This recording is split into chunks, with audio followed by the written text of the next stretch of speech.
So now we come towards the end of the Sesshin, or towards the end of these days of Sesshin practice, and we get to continue our practice in other ways, in other forms, in other realms. And this fits in very well with the two cases that I brought up. The case from the gateless gate, the Mumonkan, of ordinary mind is the way, and the case from the Denko Roku, single hair pierces many holes, myriad holes, however we translate it.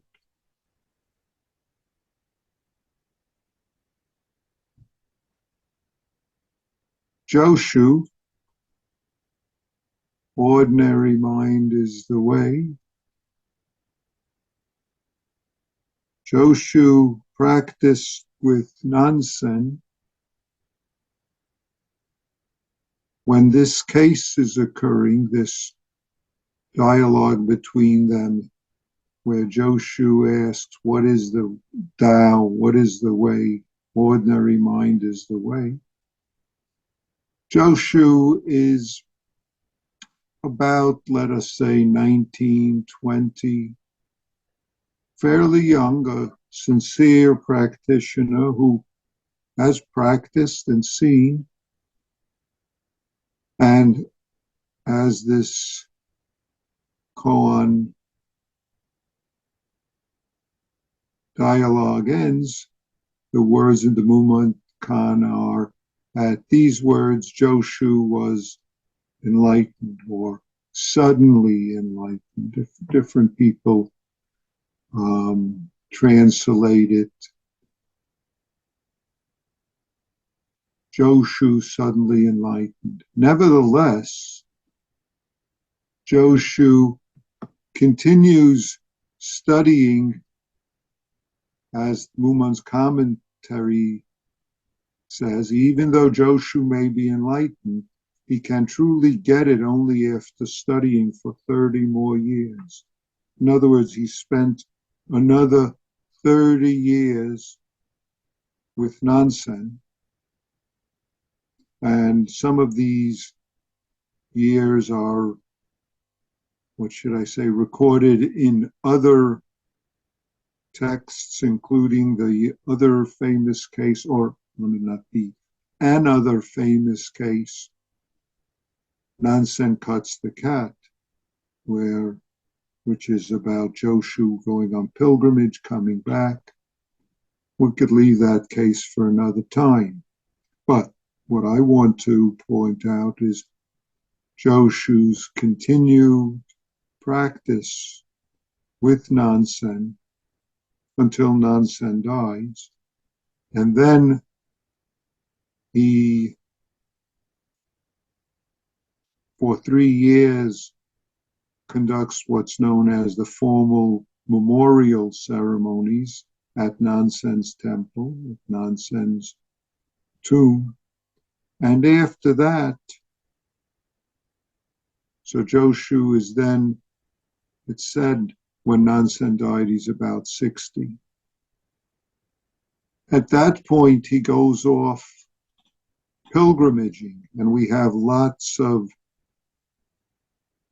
examples of his encounters during those pilgrimages.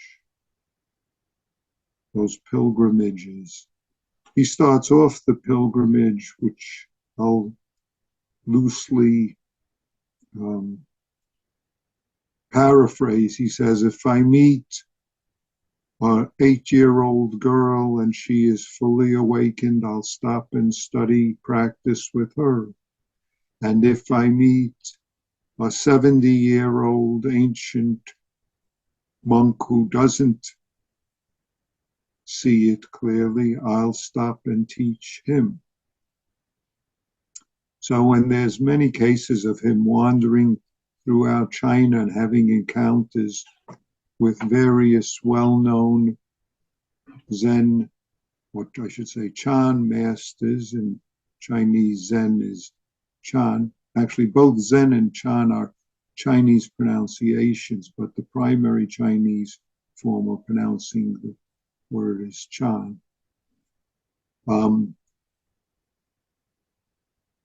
Joshu's encounters with Lin Ji. Joshu's encounters with many of the masters are recorded in koan collections, in the Joshu Roku, which is fortunately translated into English. Actually, there are, I think, at least 3 translations that are good of Joshu's collections, sayings, and doings of Joshu. The reason I bring this up is the point of Joshu's continued devoted practice after his awakening. The importance of this. The importance of this for us to know that though Sesshin ends here, it doesn't end at all. It continues in our practice in various other forms later today, tomorrow, and throughout your life. But it depends on you to continue to do this.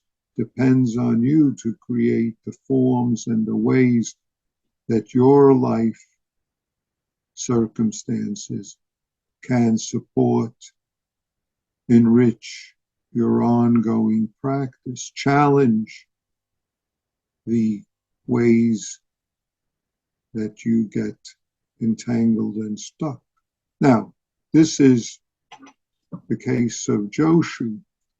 The second case was the case of Ko-Nejo, or Ko-Nejo and Heihei Dogen. Now, Ejo was several years, it's said 2 years, so I'll go with that, but depending upon how the Japanese counted that, was 2 years older than Dogen, and he actually had been practicing with another Zen sect in Japan known as Darumashu, and practiced at various other temples. If I remember correctly, he had started off as a Tendai priest as well, just as Dogen did, and he practiced Zen. When Dogen came back from China to Japan in 1227, he lived for a period of time in Kenin Monastery, which was in Kyoto. And during that time, Ejo decided to visit Dogen, this person who came back from China and who was, it was said, had studied with these other teachers. Originally, Kenin-ji was the temple of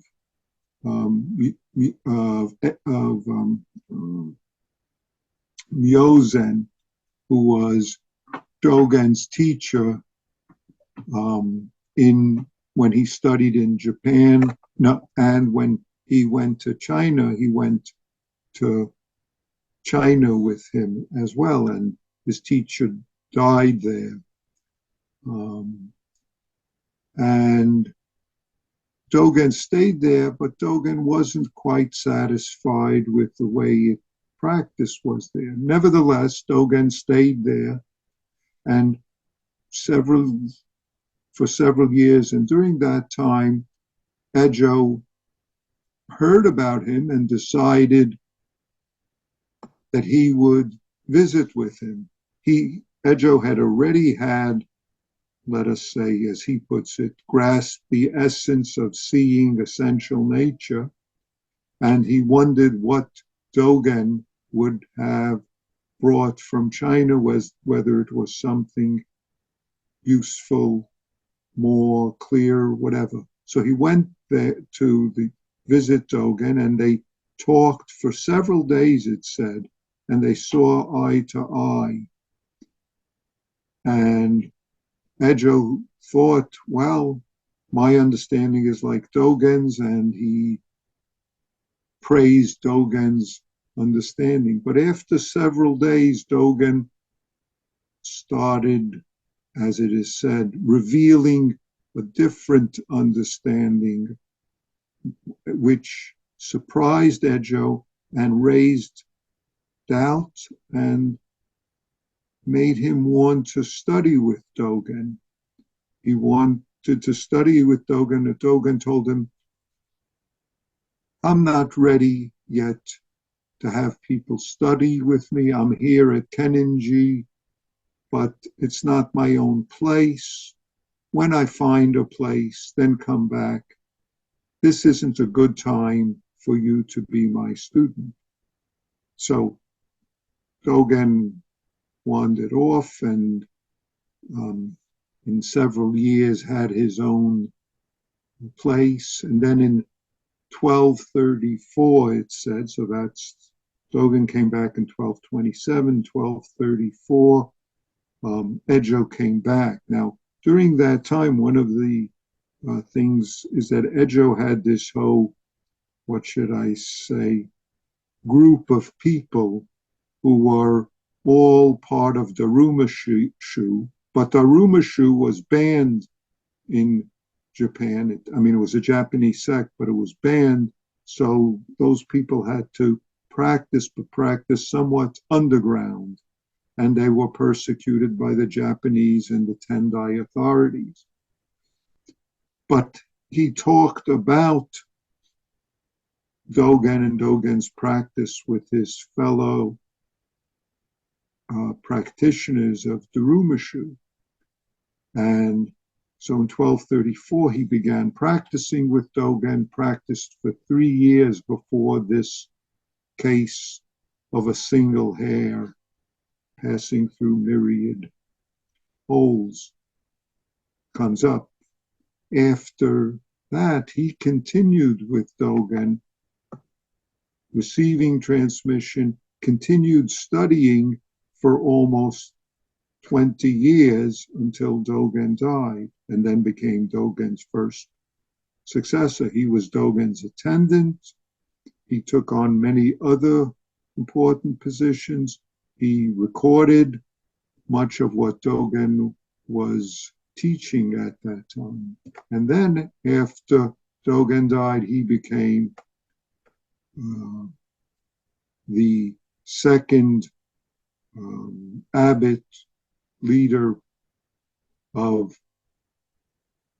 Eihei, what later was called Eiheiji, which is the temple that Dogen founded. And he became the second ancestor, so it's Eihei Dogen, Koun Ejo, and then some of the other successes, Tetsugikai, Keizan Jokin, more successes were also from that coterie of people who had been ordained, studied, practiced under Daruma Shu.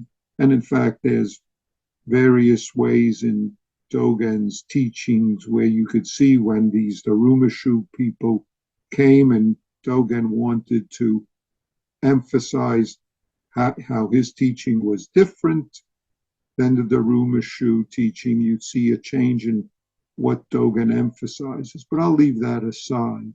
The point I want to make is both of these people, Joshu being awakened, Ejo being awakened, and continuing to practice, whether with the teacher or on their own. This is what we all need to be aware of, that our practice is a lifetime practice in myriad forms called Sesshin. myriad forms called daily zazen, myriad forms called daily work, daily relationships, and so forth. Clarifying our practice is up to us in these myriad forms. Of course, it's just a single hair penetrating myriad forms. But what myriad forms are there? We shouldn't, if we're fooled by the myriad forms, then we first have to clarify the single hair, but there's not a single form. What myriad forms could we talk of? Our ongoing practice is that. Is this in our life? And the reality is that each of us must make our life into a support, not by changing the circumstances, but by making the efforts that are appropriate for our life and our circumstances to continue our practice in accord with who and what we are. This, if we want to say, in accord with the ordinary way that is who we are. The not being caught in knowing or not knowing, noticing wherever we're caught, being just this. And yet, we get to see all the various arisings in our life. For each of us, they'll be very different. For each of us throughout the day, they're going to be different. Who shares this practice with us, whether they know it or not, is going to vary. And that's important to know, that we're sharing practice with myriad bodhisattvas. And we can just start with those that we see and encounter. Whether they call themselves a practitioner or not doesn't make a difference.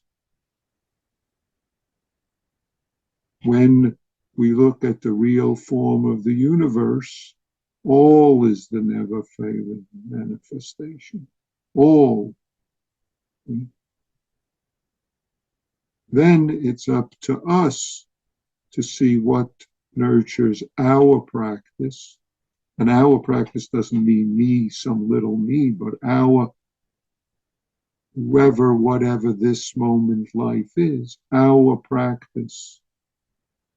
And what's my task, job, if I say it, there, to do that, to nurture that.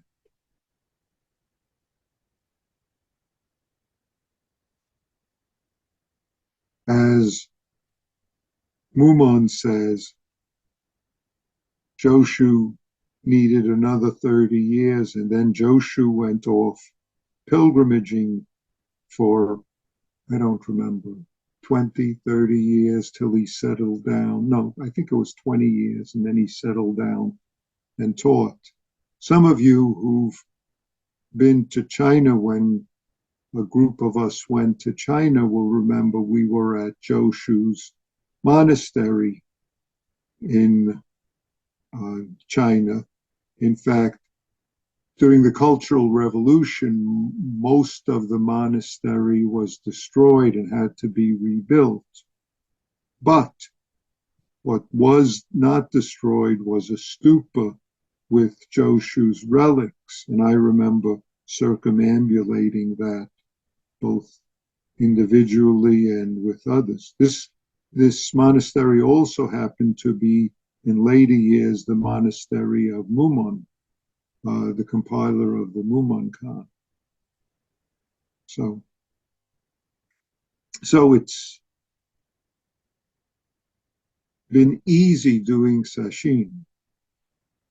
When it comes to it, hopefully, circumstances supporting it and making it possible, we'll have a sesshin at the end of May, which is a 5-day sesshin.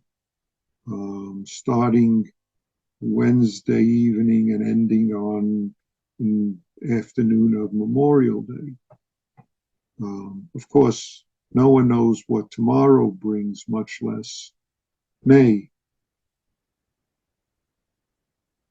And it's up to us to practice today, whichever today is, whether it's Sesshin or the end of Sesshin or Sesshin over, and to see what, where, how we need to practice so that, as Wuman says, base is shattered and melted away. Could translate it a different way. Tile is disintegrated and the ice is dissolving. That's for us to reveal, to share with all who we meet, to reveal and taste for ourselves. Then we can take care of it, be this completely pierced life, completely pierced. Not being deluded by holes, not being deluded by single hairs. So that's up to you. I, Mushin, can make suggestions. You might get other suggestions from the universe about what's skillful practice, but the doing is up to us. I want to mention that some of you have asked about Joko's teaching and practice. So for an easy, what should I say, synopsis, you could find on the web page of the Prairie Zen Center. Of course, there's Joko's got various books, but an easy synopsis that's called Selected Teachings of Joko Beck, which was written by Karen Choan Etheridge, my wife. No royalties involved, so though I recommend it, there's no other motives, but I think it's a useful reminder in daily life practice, and there's some succinct points there that Joko makes about practicing in daily life, in non-Sesshin times, in times during the day when we're not doing formal practice, and yet we're always in the midst of this practice. So even if we're not in a monastery or a zendo, the whole world is exactly that for us. Thank you all.